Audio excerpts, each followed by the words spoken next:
freedom of speech, fundamental rights, freedom of conscience, academic freedom, freedom of press, and the right to listen. You're listening to So to Speak, the free speech podcast, brought to you by FIRE, the Foundation for Individual Rights in Education. Welcome back to So to Speak, the free speech podcast, where every other week we take an uncensored look at the world of free expression through personal stories and candid conversations. I am, as always, your host, Nico Perino, and I'm joined here today by Robby Suave. He is a senior editor with Reason Magazine, and I'm joined also by my boss, Greg Lukianoff, a repeat attendee on this show. He is the president and CEO of FIRE. Both of you, welcome onto the show. Thanks for having me. Thank you. I'm really excited to be on with Robby. He's a great guy. Thank you. Yeah, and we've been doing this for 4.5 years, Robby, and I haven't had That's you on, ridiculous. so I apologize for that. That is ridiculous. How dare you? How dare you? How dare us, indeed. But we're having you on for this very special, isn't really the right phrase to use, but this very consequential podcast to discuss the events of last week, of course, on January 6th, where a group of rioters stormed the United States Capitol.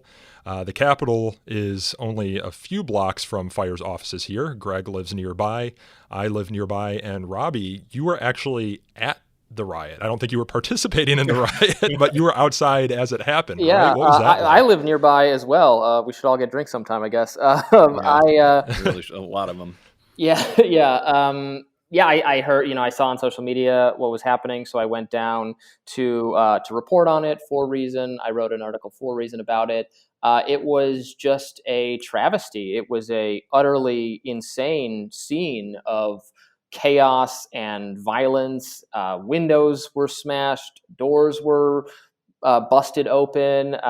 People had been attacked. By the time I got there, people were roaming the halls of the Capitol.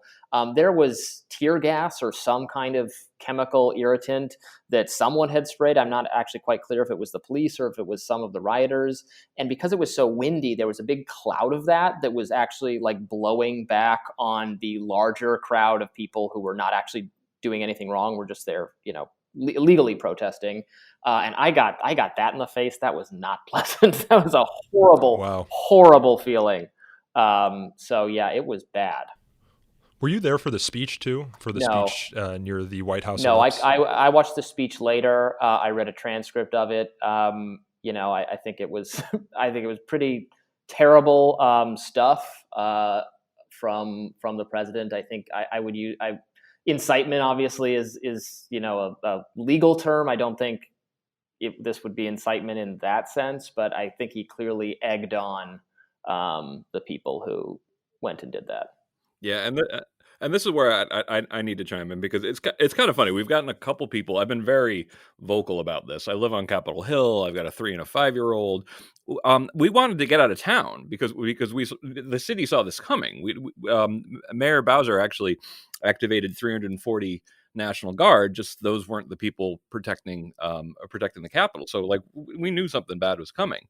But some people have been asking what our position is on it, and I think the position is so blazingly obvious. But just to say it, what happened at the Capitol was not anywhere close to protected speech. That was violence, and I want to be this very clear. Violence is not an extreme form of expression. It is completely separate from protected speech. The theory of free speech is that you solve things peacefully through debate and discussion rather than dueling or actual combat. So this was complete, like you said, a complete travesty.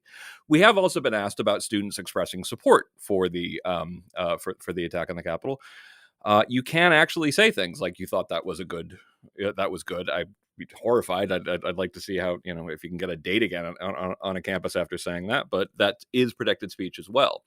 And really the one thing that people keep on coming back to is whether or not this meets the very difficult, what the president did meets the very difficult Brandenburg incitement standard. And I know very smart people who think if this didn't, nothing does. And I also know a lot of First Amendment lawyers who think it doesn't quite get there. But at the same time, the unquestionable absolute insanity that we saw on the Capitol is just unlike anything I ever thought I'd see in my lifetime. Yeah, the Brandenburg Standard, it has a couple of prongs. The speech must be directed to inciting or producing imminent lawless action, and the speech is likely to incite or produce such action. We can go into the Brandenburg Standard a bit if we all want. I want to talk. I just wanted to say my piece on that because I really want to hear about Robby's forthcoming book, because one of the interesting things that First Amendment gives really great guidance on is, and a lot of these issues are actually very clear cut. Can Twitter remove someone from their platform? Yes, absolutely. And can Amazon decide not to host Parler? They can, but this is exactly the kind of stuff that you're always afraid of is going to happen in the time of a national emergency. Is suddenly you're going to have all these institutions just dropping just completely eliminating entire forums like Parler, and that's very, very troubling. Yeah, so some context for our listeners who haven't been paying attention to the news the past couple of days. Twitter initially suspended President Donald Trump's personal account for something like 12 hours. He came back, he put 2 tweets up when he was back, and then he was permanently suspended. I don't know what it means to be permanently suspended instead of banned, but that's what they're calling it. They're calling it a permanent suspension. And Twitter's statement about the permanent suspension was that after a close review of recent tweets from the real Donald Trump account and the context around them, specifically how they are being received and interpreted on and off Twitter, we have permanently suspended the account due to the risk of further incitement of violence. So, and if you continue to read their statement, which can be found on Twitter's blog, they really lean into how the audience had been interpreting President Trump's 2 recent tweets after his initial suspension, rather than anything he necessarily said himself that was a clear-cut incitement to violence. And then Donald Trump, in response, issued a statement through his social media director. I believe his name's Dan Scavino. And that statement said, Twitter may be a private company, but without the government's gift of Section 230, they would not exist for long. I predicted this would happen. We have been negotiating with various other sites, and we'll have a big announcement soon. While we also look at the possibilities of building our own platform in the near future, we will not be silenced. Twitter is not about free speech in all capitals. Facebook followed Twitter and banned Trump. Apple and Google made it impossible to download Parler on smartphones. Parler is the social media app that a lot of people have been going to, a lot of conservatives, I should say, or right-wing individuals have been going to flee what they perceive as Twitter censorship. And then maybe the biggest thing, and I think the thing that worries most free speech advocates, is that Apple or Amazon Web Services stopped hosting Parler. So when Donald Trump says, there's talk of building their own platform, those platforms need to be hosted somewhere, and one of the biggest hosting sites in the United States is Amazon Web Services. So if Amazon isn't going to host your website, there are a few alternatives, of course, but what happens if those go by the wayside? You're going to build your own hosting site. And this is why we wanted you on, Robby, as Greg mentioned, is because you are just finishing up a book about Section 230 and the debate surrounding free speech and technology companies. So we wanted to get your take on everything that's happening. Yeah, it's a lot, a lot going on. And I really appreciate you guys and obviously the work FIRE does, which is about not just free speech in the strictest legal sense, but the broader culture of free speech and defending those norms legally when appropriate, but advocating for a kind of culture and a kind of society that values different perspectives and thinks truth and good things emerge from having difficult conversations and for generally platforming speech. So I can, look at what happened to Parler and be quite troubled, frankly, about a kind of simultaneously takedown on multiple fronts that really, totally shuts them down. And I am broadly concerned about that and against that, but at the same time noting that all of those companies that treated Parler that way are private entities, and as long as their contractual arrangements with Parler were not violated, and maybe they were actually just before I started talking to you, I saw something about that maybe Amazon had said they have to give 30 days notice or something, and they hadn't. I don't know if that's true. So there could. Yeah, Parler filed a lawsuit just before we hopped on. And I should note for our listeners, we're going to try and get this out the same day the podcast comes out, but this is fast moving and the facts are changing. So please be aware that we might not have all the facts by the time you get to listen to this conversation. The important point I usually make with Section 230 is that it's just so Section 230 being the statute, the law that governs some of these kinds of platform moderation publisher distinctions that a lot of people talk about in a way that is just wrong. You hear a lot of this, particularly from, I think, Republican political figures lately, that, well, you're a publisher or a platform, and if platforms choose to engage in moderation, if they're silencing conservatives, well, then they're not platforms anymore, they're publishers, and they shouldn't be entitled to the protections that Section 230 gives you. Section 230 protects social media companies from being sued for libel, things like that. But actually, Section 230 does not make that kind of distinction. It very much says explicitly in the text of the law that a social media company, a platform, does not lose its kind of designation as a platform. It doesn't suddenly take on liability if it chooses to engage in some moderation. So really, the protection there in the law is very, and you can be against that. You can say that should be changed or reformed. But as the law exists currently, it very clearly, borderline inarguably says Twitter can take down stuff, it cannot take down stuff, blah blah blah, so and so, and they're still protected by Section 230 if they do that. So to dumb this down to the very basic levels for our listeners, Facebook, for example, everyone's familiar with the Facebook newsfeed. I post a status on there. My friends then comment on the status. Section 230 protects Facebook if one of the commenters on my status defames one of the other commenters. Right. Who be you could sue them. You could sue the commenter. Or you couldn't sue Facebook. Yeah, and as Charles Cook, who was the last guest on this podcast, told me during our interview last week, he said all Section 230 does is ensure that the lawsuits for defamation are directed at the right person. Facebook didn't defame you in the comment section. The other commenter might have defamed you. Right. And this is and it's important to point out that this is different than the way like a book publisher works, though, right? If my book is defamatory, if it makes some claim, you could sue me for it, and you could also sue Simon and Schuster.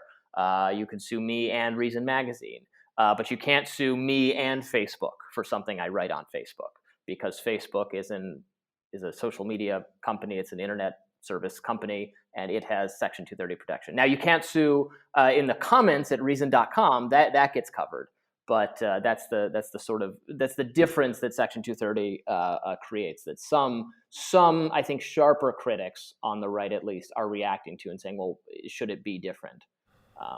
Wouldn't there be more moderation if Section 230 got dismantled? Yeah, absolutely. Wouldn't you think Facebook would be more interested in policing what people say rather than Yeah, this? absolutely. That's a big point of what my book argues. Right. So this is a statute that protects these companies from risk. So if you take that away, all of a sudden they would be so much more wary of like edgy speech or things that would get them in trouble. And also the bigger platforms, which already have armies of content moderators, would be in better shape to deal with that increased risk, whereas someone like Parler would get just wiped off the map.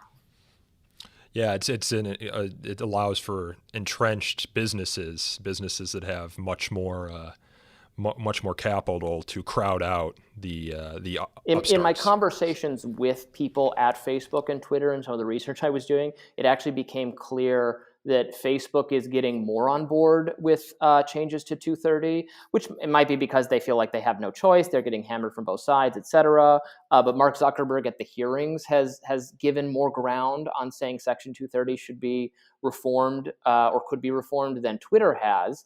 And Twitter is the smaller competitor. Twitter has 1,500 content moderators. Facebook has 15,000. So who is going to be better off in a situation where they are forced to do more content moderation because you took away their risk protection? What do we make of, there's obviously a distinction between the Facebooks and the Twitters and the social media of the world and the other tech companies like Amazon Web Services.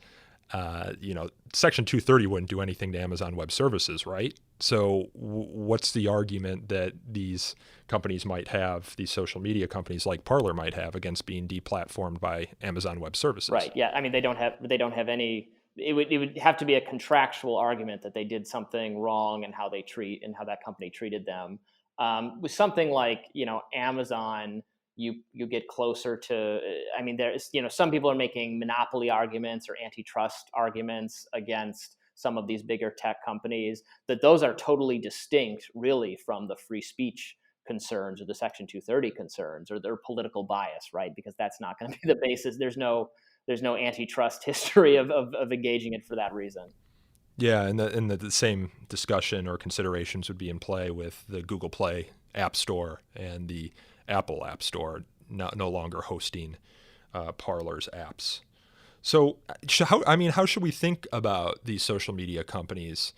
Are they utilities in the traditional sense? I mean, is the only distinguishing characteristic now that they don't need like physical space in order to send their wires to your home? Yeah, I mean, it's interesting, right? I mean, these are new technologies, so we're still kind of working out what laws should apply. Do we need new kind of laws to deal with them? I tend to sort of recoil a little bit at some of the monopoly arguments or some of that kind of thing, because the idea of like the scary thing about a monopoly, right, in a theoretical sense, is they take control of the market and then they raise the prices because they have no competition and they harm the consumer in that way. There has to be a consumer harm basis. Are any of us like harmed by Facebook or by Google or by, like, they don't charge for the service?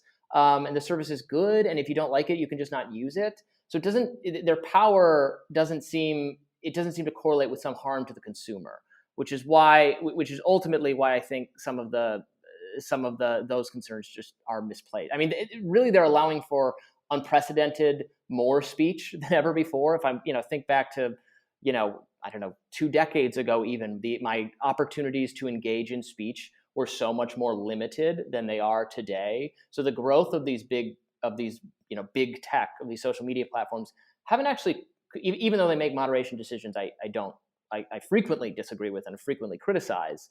It doesn't seem like the ability to engage in speech is contracting. Very much the opposite. How should we think about disinformation on these platforms? Yeah, it's interesting, right? Because especially during the pandemic, during the election, there's been I think some sentiment among moderators at Facebook and Twitter that they have to do something to control that. From the platform itself has to label these things as false or take them down. And again, that's all well and good because they're private companies. They can do that if they want.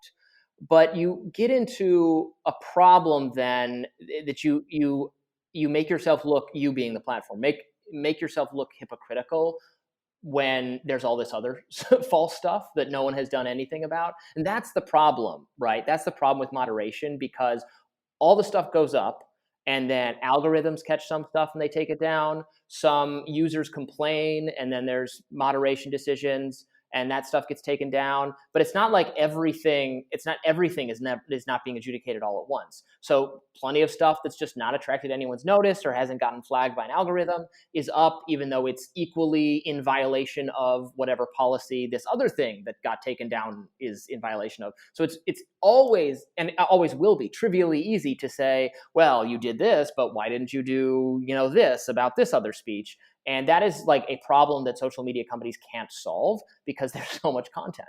And I mean, even you could say that with the action against Trump. I think the suspension made the 12-hour suspension or whatever it was perfectly defensible. I'm a little bit more on the fence about the permanent ban. But then you can look at, Ayatollah Khomeini still is able to post on Twitter when Jack Dorsey, the CEO of Twitter, was asked about the Ayatollah's tweets at one of the hearings. He said, and the Ayatollah has tweeted things that are violent in content about the state of Israel, Zionism, etc. And Jack Dorsey said, well, that's just saber rattling, so we didn't take action against that. And that starts to be like, that's just saber rattling, but what Trump does is not saber rattling. So they invite themselves, I think, in many cases, credible charges of hypocrisy.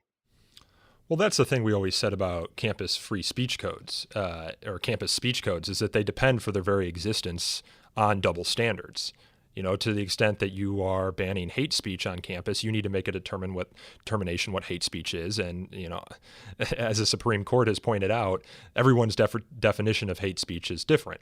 So, you get into these absurd scenarios where you are, banning a Trump supporter because their speech is allegedly hateful, but you're not banning this or that, social justice advocate who is complaining about whiteness or white people on their platforms. What would you do if you were a social media company to address speech on your platform? Because, you want to create a community for people, right?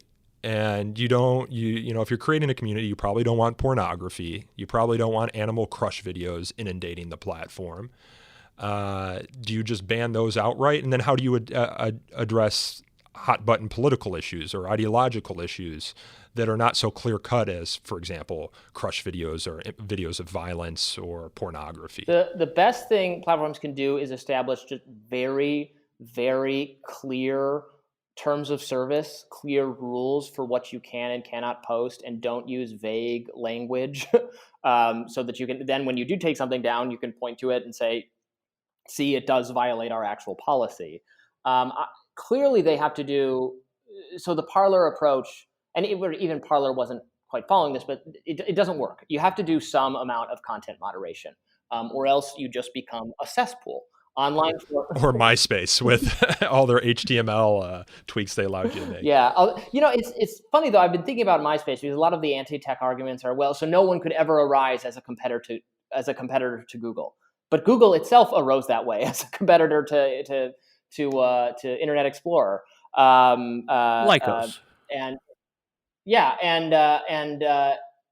MySpace totally got crushed by Facebook for no other reason than Facebook was just better. MySpace was slow. It was glitchy. It had actually part of its deal with Google, that all the ads it had to have. It went south, and Facebook was better. And also MySpace was like, no, we're going to be just a community about music. And Facebook was we're a community for college students. And then they decided, actually, we'll evolve past that and be a community for everyone. And that ended up working. So it shouldn't be inconceivable that these platforms are not, I don't buy that, there's nothing could ever challenge them. They're just going to be so big and powerful the way they are now forever. But anyway, that's a side tangent. These content moderations are hard. They need to have clear rules. They should. It makes sense to take action against calls to violence, pornography. If you don't want to have pornography, some platforms are happy to have pornography. You have to take action when it appears against a lot of the stuff that was on Parler. But I don't know that but taking down Parler itself seems actually, it's possibly counterproductive. I read this study. I'm going to be writing about this later today. I read a study just last week, and I wrote about it a little bit in my book, that found that terrorists, the Islamic State specifically, their use of social media tended to get their plots foiled because they're caught more often if they do that. So there's some amount of, I'm sure it makes it easier for law enforcement, even the people involved in the Capitol riots, to track them down and arrest them and then present a case whereby they can be prosecuted because of their social media posts. They're very public posts on Facebook, Twitter, Parler. So I have some sense of if you close off all those avenues and you push them into darker corners of the web, you're just going to have a harder time apprehending and then prosecuting. Yeah. Greg, I want to put the same question I just put to Robby to you. We were talking about moderation on social media channels, and on Twitter, you're kind of vocal in thinking that these social media channels should use the First Amendment standards and thinking and philosophy to guide their moderation. I try to be extremely clear on that, and I always try to say, no, you don't have to, but you have a well thought out body of philosophy, frankly, on how you have free speech in the real world that has dealt with things like what's the definition of incitement, what's the definition of harassment, what's the definition of libel, all this kind of stuff. And I actually tweeted this out, and Maddie Iglesias said, well, that sounds kind of ridiculous. You're saying Instagram has to have more pornography? And I'm like, okay, I'm going to have to sit down and write this down because level 1, what kind of forum have you decided to be? Like it really is a surprisingly thoughtful, and practical way to navigate a lot of these issues. It provides insight into what incitement is. It provides insight into what you can do with indecency. For example, people don't necessarily know that within First Amendment law, having rules that say that you have to put, that you can put the equivalent of a dirty magazine behind a shield, essentially, like that's permissible. And there are ways to do it where you can sort of draw wisdom from existing First Amendment jurisprudence. And why am I saying this? Not just because I like the First Amendment, but because what the other result is it's just going to be viewpoint discrimination. It's just going to be or whoever is the loudest, or just dumb luck who ends up getting canceled. So you've got to have some idea. And since we already have a body of well thought out philosophy on this stuff, my recommendation is to use it. And also to sort of amplify a point that Robby was making. The idea that this is the thing that we're being faced with in social media. We're seeing what we're really like to a degree. And by we, I mean the species. And we don't like it to a degree. And I've been writing about this for a long time. I call this my lab in the looking glass metaphor for the value of free speech. The simple value of freedom of expression is to know what people really think and why. And it's absolutely essential, whether from a democratic standpoint or from a scientific standpoint, to know what makes people tick. And there's something kind of primitive about if we don't let people have these opinions, somehow they'll go away. That's not what happens. Just like Robby was saying, and the work of Cass Sunstein is interesting here, but also many other studies on group polarization, is sometimes when in First Amendment law, we talk about it as if we're going to drive this speech underground. And it just sounds like this gauzy kind of like, I don't really know what that means. Do they become trolls? Like, what is this? But really, when you look at it, when you get people talking to each other who already agree with each other, they tend to become more radicalized in the position of that group, both because they have more arguments on their side, but also because this tribal switch kicks in, where they think of this as an us versus them. A lot of these efforts to actually clamp down on this, it's just going to make it's going to end up making some of these people crazier. And definitely when it comes to things like incitement, things that get closer to, and this is something that First Amendment law does pretty well. A pure opinion is the most clearly protected of all different kinds of speech. The more you get into patterns of behavior, trying to harass, for example, or patterns of behavior trying to organize violent rallies or conspiracy to commit crimes, the law also has understandings of that. But to a degree, I think that accepting to have something that would actually be an effective public square for humanity or for the nation, there's no way to do that honestly without it being, to many people, highly offensive. Greg, do you think it's realistic to expect that Facebook's 15,000 moderators or Twitter's 1,500 moderators can have an understanding of the First Amendment that allows them to make moderation decisions, guided by the First Amendment? I'm going to try to break it down after that interaction with Maddie. And of course, I have a million other things I need to do. But I want to make an argument for how it can be helpful. Does it solve all of your problems? Of course not. But there are some pretty simple rules of thumb. And I just hit upon the number one, which is viewpoint discrimination. A very good rule for anything that wants to focus as to function kind of like a public square is you can't exclude somebody just because you don't like their point of view. It has to be something other than that. I also go to the bedrock principle that essentially you can't ban something just because it's offensive. But you can have, so I do think that you can actually break a lot of these things down to relatively simple rules of thumb that could at least help, not solve, but help people figure out what stays and what can go.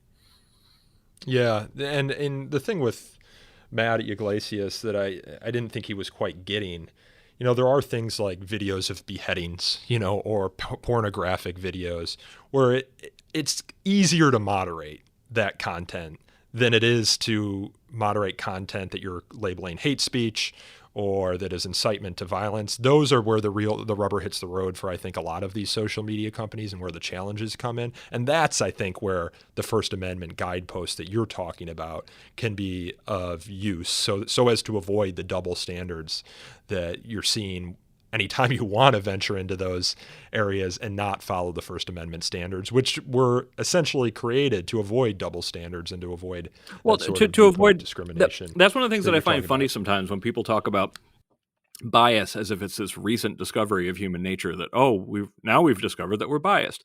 The founders knew we were biased, and they've set up systems that actually allow individual bias to exist without the entire system falling apart. Anyway, I've been talking way too much. Robby, I want to hear more about this book. I'm really excited for it. Thank you. And so I agree with you. Does the book have a name? Right. Yeah, what's the name of the book? It's called Tech Panic, although I'm hesitant to say that because with my last book, I underwent quite a few name changes before we had it actually published, but it's called Tech Panic. Cool. Didn't your last book have the word panic in it? Yeah, we have a panic theme. So you're building a brand. Yeah. Such a calming kind of trilogy here. Yeah, I've actually have your book. I'm in Fire's DC office right now on my bookcase, but it's blocked by my shampoo, so I can't actually. Are you living in your? Oh, you're at your home studio. Are you living in your office? No, we're in the office right now, and we are. Okay. Reason. Matt. Oh my God, what's his last name? Matt Walsh made fun of me because I only had my own book on my bookshelf, and I'm like, dude, we're barely in these offices anymore. Yeah.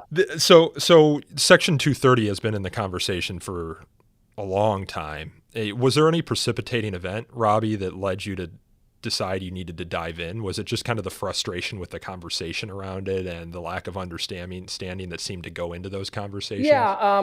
It's basically that. I think I'm often in conversation with people on the right, not because I'm a libertarian, so I have views that overlap with the right and with the left. But I'm on conservative talk radio. I'm on Fox News periodically, so I think I'm often talking to people on the right. I think I understand them broadly.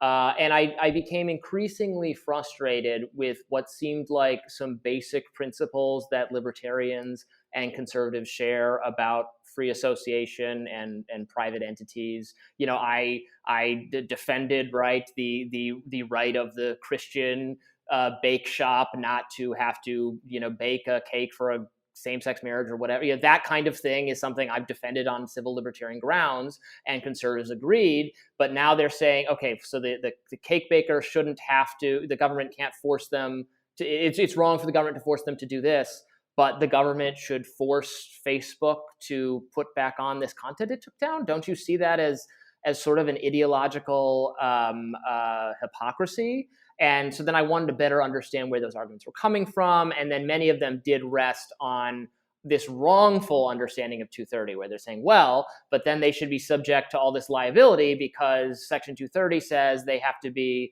they can't do moderation because then they're a publisher if they do that. But that's not what Section 230 says. It says you can do moderation. It exists to actually settle that. So it came into being. Congress stitched it together because going back into the early 1990s, there were two forum kind of messaging board type companies, CompuServe and Prodigy, and one of them, I think it was CompuServe, was not doing moderation, and they had someone sued them for a libelous statement on that had appeared there, and the court said, yeah, well, that's not CompuServe's problem because they're just the platform, they're not doing any moderation, right? And then Prodigy, which did do some moderation, got sued under similar circumstances, and there the court said, well, you're moderating some stuff, so maybe you're more like a traditional publisher, so yeah, you should be held liable.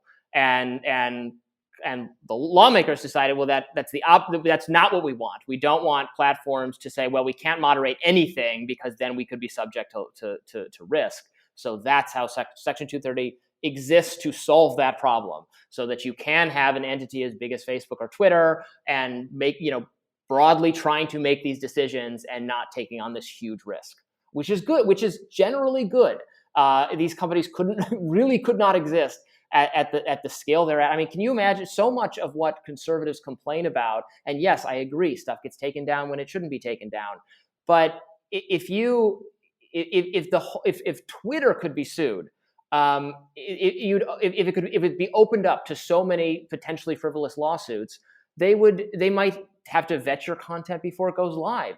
You might have to have that happen to you a certain number of times before you receive some kind of verification. Maybe only blue checkmark people can post at will. How would this is very obvious to me. This kind of additional gatekeeping and verification would not benefit the conservatives, would not benefit the viewpoint that is not broadly shared by the leaders of the company or the moderators, the kind of progressive Silicon Valley. I see this so much in my work, and I feel like you have to explain this to people on the right and the left all the time. So you have to remind people the very simple fact, these are going to be enforced by people, right? like once you create like the perfect rule, and who's actually going to be enforcing these? Because I see sometimes this idea, like dealing with issues relating to anti-Semitism, for example, on campus. I've dealt with a lot of well-meaning people who want to deal with anti-Semitism on campus, and they think that they can pass a rule against it, and that's going to fix this thing, and they forget that someone's actually going to be enforcing it. So that ultimately, in a lot of cases, there was one case where they tried to do this, and the person that the campus ended up putting in charge was the single most anti-Israel person on the entire campus. And for those of us who are like First Amendment people, like, well, duh, like what do you think's gonna happen? So that's essentially my question. What do they think's going to happen when they get rid of 230? Like, what's the positive end they think's going to happen there? If it's just, so they're right that this will be a nightmare for Twitter. So if your only goal is you're mad at Twitter and you want to hurt them, then okay, then this makes sense. Like, it would be the same as passing a law that says Twitter has to shut down or something, or a constitutional amendment to the U.S. Constitution. If you, like me, want to just broaden the opportunities for speech, then you should very much be against this. I'm always trying to convince them that, because also big tech or whatever, new media, the social media is always being lumped in with the media more generally. And I keep trying to tell conservatives that whatever biases exist in social media pale in comparison, which you know, to the biases in the traditional media. Like, okay, I get that occasionally Facebook takes down conservative content that you don't want taken down and that sometimes I think shouldn't be taken down. But like the New York Times regrets and will never again run an op-ed by a Republican senator making an argument I didn't agree with, the Tom Cotton op-ed, but an argument that millions of people agreed with. And they will never again do that. So you want to add more gatekeepers. You want to make the social media environment more like the environment of the traditional media. Don't you see how that would be bad for you? I mean, you like, I'm watching the Republican National Convention, right? And they're railing, speaker after speaker railing against big tech. And I'm thinking, I am watching this convention. This is being live streamed on YouTube, on Facebook, on Twitter, no interruptions. If I wanted to watch it on cable news, even Fox News, cut away from it constantly to add clarifications from other people. If you're watching it on CNN or MSNBC, they were fact checking in live. On the tech platforms, I could just watch it uninterrupted. Like, do you want to add more traditional media filters for these things? That is so self-defeating. It's really self-defeating for you, and that's a big part of the argument I'm making in the book. Is there any precedent, and Greg, you might be the best person to ask this. We were talking about public utilities before. There's a series of cases from decades ago involving malls, public malls, and they some courts had held that they were public fora and therefore couldn't engage in viewpoint discrimination on their premises. Does any of the thinking surrounding those and when I say public malls, I mean places of public accommodation where the public goes, but they're privately owned. Should the thinking about the malls be similar to how we think about the social media companies? And as a result, do you think there is a public forum argument or a limited public forum argument for the social media companies whereby the courts can kind of hold that they can't engage in viewpoint I was looking into that discrimination? question way back in 1999 when I was interning at the ACLU. That was one of my main things. And in California, in state law, we have something called, or not we anymore, I guess. I've been in California for a long time. Something called the Pruneyard Doctrine, which basically said it was a strong version of the open areas in a private space that's treated like a public space can actually become essentially public forums. I kind of gave up on fora to say forums now. And I don't know how well it's fared, in the past couple of decades, but there's also a case, called Marsh v. Alabama, which is about whether or not a company town, whether or not a company town could actually be treated like a public forum if it functions in the way of a public forum. So there is existing case law that some people think that that's kind of the solution, is essentially to have this really to transform some of these things that we treat like public squares into de facto or actually in realsies public forums. But that's kind of hard to imagine. Like the idea of a public space that would be run, I presume, by a private company, but nonetheless would only have would have basically only the limits that you could have at a traditional public forum, like a park. It's hard to imagine that actually working out. So yeah, there's some interesting thought on how to solve this, and the big legal solutions. I don't find any of them too satisfactory. Now, of course, one of the things that really is a big frustration to my idea of using some of the First Amendment doctrine to guide you is that you've got other countries, and you've got the European Union that's passing rules that it wants, like things like the absolutely one of my least favorite laws in the history of the planet is the right to be forgotten. I think it's just absolutely against the project of human knowledge. I think it's a EU regulation that makes it very much in Google's interest to hide links to stories that you think are invading your privacy. Basically with no serious argument on the utility of keeping them. And those rules are supposed to apply globally. This is just, in my opinion, just one of a lot of the worst laws when it comes to freedom of speech. Like the real innovation and terrible ideas and censorship have been coming out of the European Union and countries over there. So now you've got tech companies that have to actually contend with countries outside of the U.S. that are trying to limit what you're able to say on the internet. So basically, at the moment, I think everything's a huge mess. At the minimum, when we're trying to figure out what incitement actually means, for example, or threats actually mean, I think the law actually is very clear and helpful. But the ultimate, where this actually ends, good Lord, where do you think we're headed, Robby? Well, I mean, you probably know this even better than I do. The First Amendment, I think, really does prevent something like right to be forgotten, which is popular in Europe, from coming to our shores. The First Amendment is a pretty ironclad defense against a lot of these bad ideas to regulate speech. It's interesting because I do think social media creates some new headaches regarding the trade-off between privacy and free speech. That I'm 99% of the time I'm on the free speech side.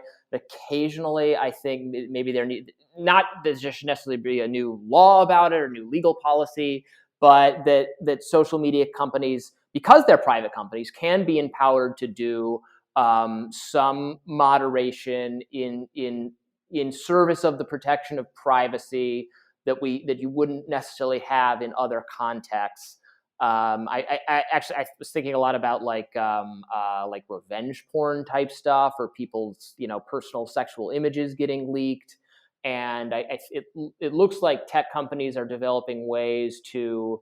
The image has a digital footprint, and I actually think Facebook tested out a program where you could send to Facebook that this was happening to you, your sexual images, someone else had them and they were going to be posted somewhere. You can give them to Facebook, and then Facebook can create a digital footprint. And then if someone tries to post that anywhere, they're not going to be able to.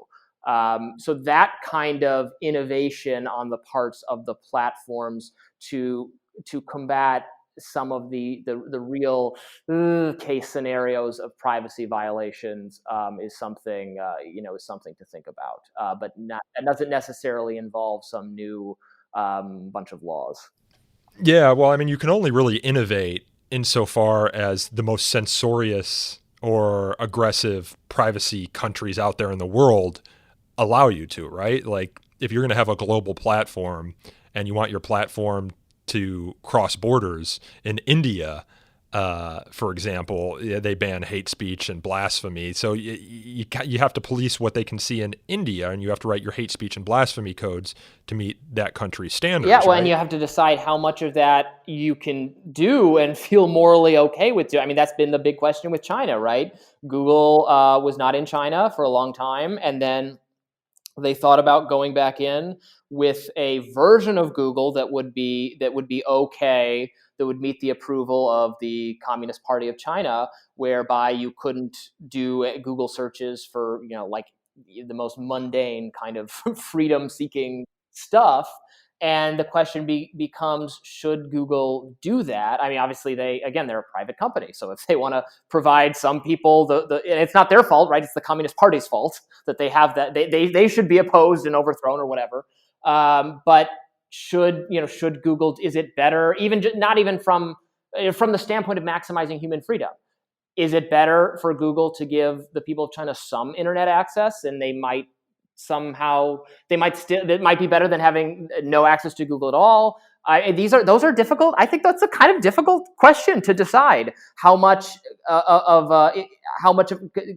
concessions are too many concessions, where you should say, no, we will not go along with what this authoritarian government wants. It's kind of interesting. We're coming up on, I think we're at 45 minutes now, but I have a couple of questions for you and Greg that I want to close out with.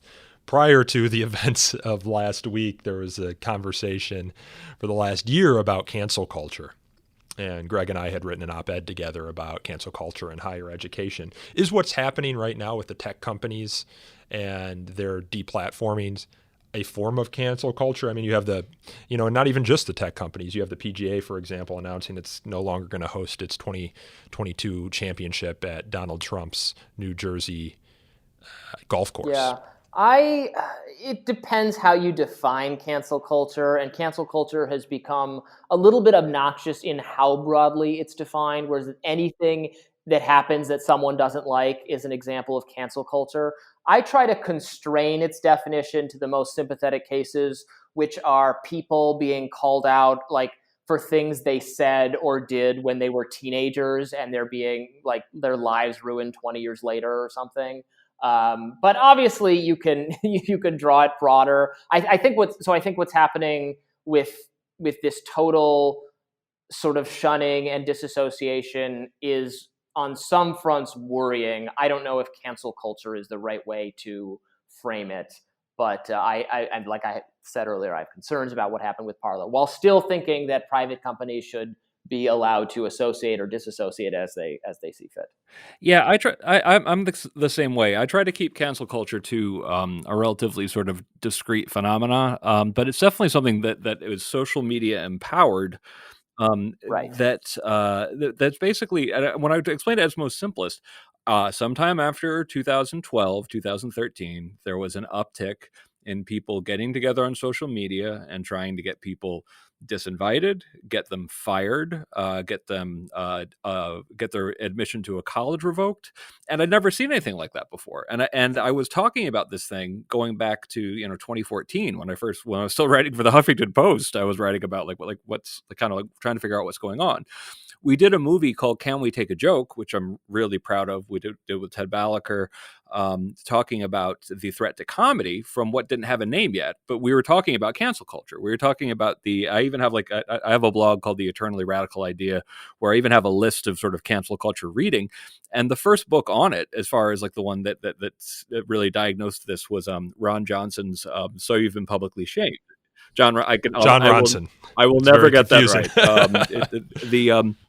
So I have a list of books that are like that, but yeah, this is a just discrete phenomenon that is only possible when you can kind of create sort of Twitter mobs, and it gets applied in ways that I don't think are necessarily appropriate. People were talking about like, was the mob attacking the Capitol like a cancel culture? I'm like, no, that was a criminal mob, in which everybody should be prosecuted who participated in the criminal parts of it. Yeah, that's the same like when people said over the summer, well, racism is a disease that must be fought. And I'm like, I don't like that metaphor right now, as there's like a literal pandemic raging.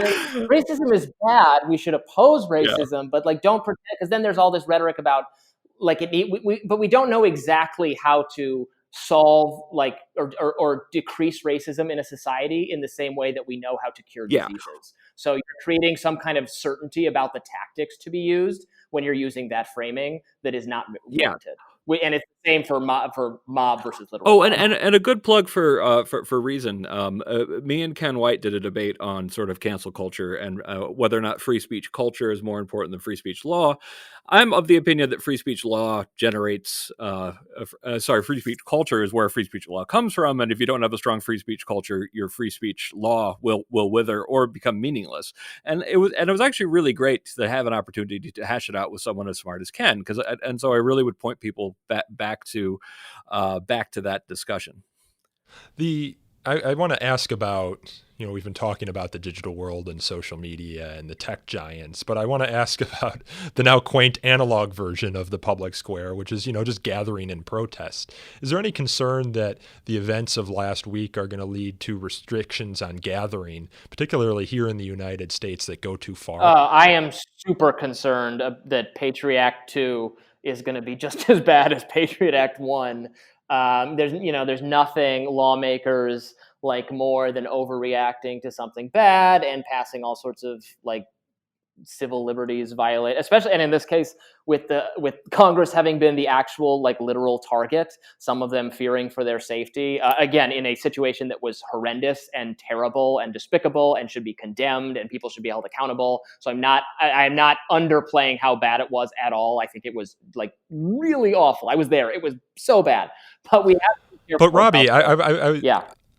Since you were there, was there a contingent of the group that didn't storm the Capitol that was kind of surprised by what's happening and that really did come, in your estimation, to just engage in protected First Amendment activities? I think the overwhelming majority of people there were absolutely there to participate in First Amendment protected activities, no question. But there were thousands and thousands of people there. I don't know exactly if there's an estimate. There was more than 3,000, probably fewer than 10,000 people there.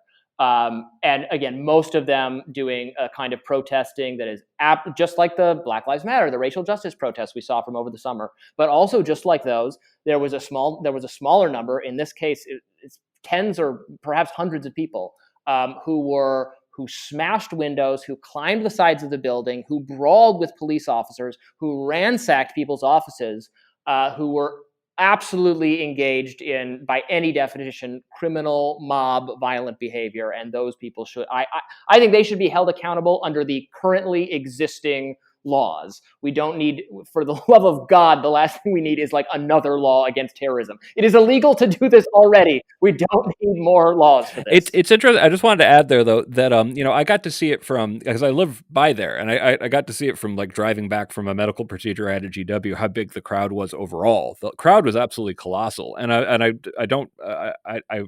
assume you could still have a relatively small percentage of people being the ones attacking the Capitol. But if you look at the videos, just the sheer number of people who were actually hitting the Capitol at that point, it looked more like thousands to me. I mean, it was big. So I actually, since I live on the Hill and I run into Capitol Hill police officers sometimes, I can't blame at least some of them for feeling completely overwhelmed in that circumstance. But nonetheless, and I said this when Berkeley happened, I was extremely clear when there was the Milo riots. If you don't punish the people who engage in this behavior severely, it's practically inviting more of it. You have to have a very bright line rule. You should have great tolerance for opinion, even opinions that piss you off, but zero tolerance for violence. Yeah, and behavior that gets rewarded gets repeated, and there needs to be enough of police force to prevent violence. Greg, as you know, we created Mighty Ira, the documentary about former ACLU executive director Ira Glasser. And if you look at the footage surrounding the police presence to defend the rights of the neo-Nazis to march in the city of Chicago surrounding the Skokie affair, it was incredible. I think the city of Chicago brought in every police officer they had. The line of police officers it looked like they had more police presence in Chicago surrounding the Skokie affair than they did at the United States Capitol last week. So, and then this is nothing new for First Amendment advocates or free speech advocates. I mean, we've always said that the police need to do their job in order to prevent violence. And so it was just a shame that there wasn't a show of police force to prevent the violence that happened the other day. And it was a very, very difficult situation. The last question here, closing question, the effects on polarization by the tech companies and the social media companies' recent moves. Do you think it's going to get worse as a result of what they've done? Do you think they're actually helping the situation? I think they're not. I think their actions are likely to cause more polarization. It's interesting. I'm not sure. I think social media gets a lot of blame for increased polarization. That I'm not entirely sure if I think polarization might just be happening roughly along the same time frame as the rise of social media. Certainly, there's some blame, but people. It looks like every time I've reviewed a couple of these kinds of studies for the research for my book, and every time you really dial down and look at it, it seems like social media correlates with people seeing a broader range of information rather than the kind of siloing effect where you're just in some kind of like-minded bubble that we're reasonably warning people against. I'm not actually sure that effect is as pronounced as it sometimes sounds like. I mean, if you go back But can it be just as bad? I mean, some people argued that seeing too much information can be bad and can be confusing. Yeah, well, and maybe that's true, but I don't think we want to go back to a time where I was getting all my information from 3 news channels and 2 newspapers and whatever they thought, and probably people then didn't even realize how or the biased perspective that's all they're getting. Now there's podcasts as well. There's newsletters. There's social media. There's a million more channels. There is an overwhelmingly more information to consume, and it's messy and it's unpredictable and it has some nasty side effects sometimes. But I'm not sure that it's necessarily explains what's wrong with our society, or even that it's on net contributing to ill effects. Greg, when I first started at Fire, you were incredibly concerned about polarization in America, and you wrote about it in Unlearning Liberty, your 2012 book. I mean, your concerns about polarization at that point and the polarization that we all experienced in the world in 2012 also seems quite compared to 2020 America, 2021 America. I'm definitely, I mean, this is a rare point of disagreement between me and Robby. I think social media plays a huge role. I think it's a fundamental shift in the way we communicate with each other. And when it comes to the issue of blame, I don't really care all that much about, it's their fault. But I do think that when you have this many people able to communicate with this speed to this many people at the same time, there's never been anything like it. It's such an explosion. And the book that I read recently that really got me thinking more about how it is such what it actually means is Martin Gurry's Revolt of the Public, which I'm amazed that I just read now, which focuses a lot on the Arab Spring and about the role of social media and how there would have been no Arab Spring due to that. Now, Gurry and I couldn't agree less on politics. I think he's way too easy on Trump, and honestly, despite firefighting him too hard on Obama. But he believes in negation, like that essentially the only thing that you can do with this level of information is destructive, that because it's really easy to tear people down. And this is a whole perfect rhetorical fortress argument that I make a lot, and I'm going to be writing a lot more on. It's very easy to point out hypocrisy because all you have to do is claim it. This is a technology for just actually decreasing the amount of stuff we know, and it's very destructive initially. My hope is that just like with the printing press, which, once it started being used to spread information about religion, once it became part of the Protestant Reformation, the Protestant Reformation was impossible without it, because, people like Jan Hus tried to have the Protestant Reformation 100 years before and was just burned at the stake. But this is one of the most disruptive technological developments in, frankly, human history. And right now, all it seems capable of doing is tearing things down, not actually building stuff.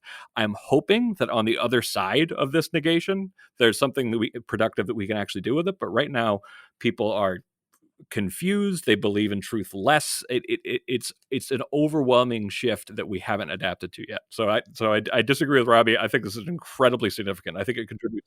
Now, this is a genuine point of disagreement. We'll have to do this again. I think this is huge. maybe we can find a point of agreement here. This is the actual closing question. Do we think January 6th was the climax and it'll get better from here, or do we think it's going to get worse here? Robby, you go first. I am hoping that was the season finale, and maybe we can do a reboot and move on to something else. I don't know. I think that was probably that was the worst of it. I also think if specifically if we're talking about DC, maybe other places as well, we'll be more prepared. They'll have more police on the ground, and I think it's unlikely, or it's less likely. And it's certainly not impossible. That this kind of thing would happen again in the immediate future, because I think they'll be more prepared. I think it's going to get worse. I think it's going to get worse, at least until COVID's over. Maybe things will be fine by enough people being vaccinated by March, but in the short term, within the next several weeks, I'm temperamentally an optimist, but and of course, what's going to happen next isn't necessarily going to look just like the storming of the Capitol, because we have like more police there. But I'm very anxious, and I think we're heading into a very dangerous stretch. Well, I guess I wasn't able to end on a point of agreement, so we end with 2 points of disagreement. I love you, man. Well, we'll leave with that kumbaya moment. Robby, thanks for coming on the show. Greg, really thanks as always for Robby. being here. Thank you. Thank you. Yeah, and Robby, your book is what? Oh yeah, what's the date? When is it due We're out? not sure. We're not sure yet. Sometime this year. Maybe we can see each other in person. Okay. Have a stiff drink. That would be fantastic. I look forward to that very much. Take care. All right, this podcast is hosted, produced, and recorded by me, Nico Perino, and edited by my colleague, Aaron Reese. You can learn more about So to Speak by following us on Twitter, at least for now, at twitter.com/freespeechtalk, or liking us on Facebook at facebook.com/So to Speak podcast. We take feedback at So to Speak at thefire.org. And if you enjoyed this episode, please leave us a review. It helps attract new listeners to the show. And until next time, thanks again for listening.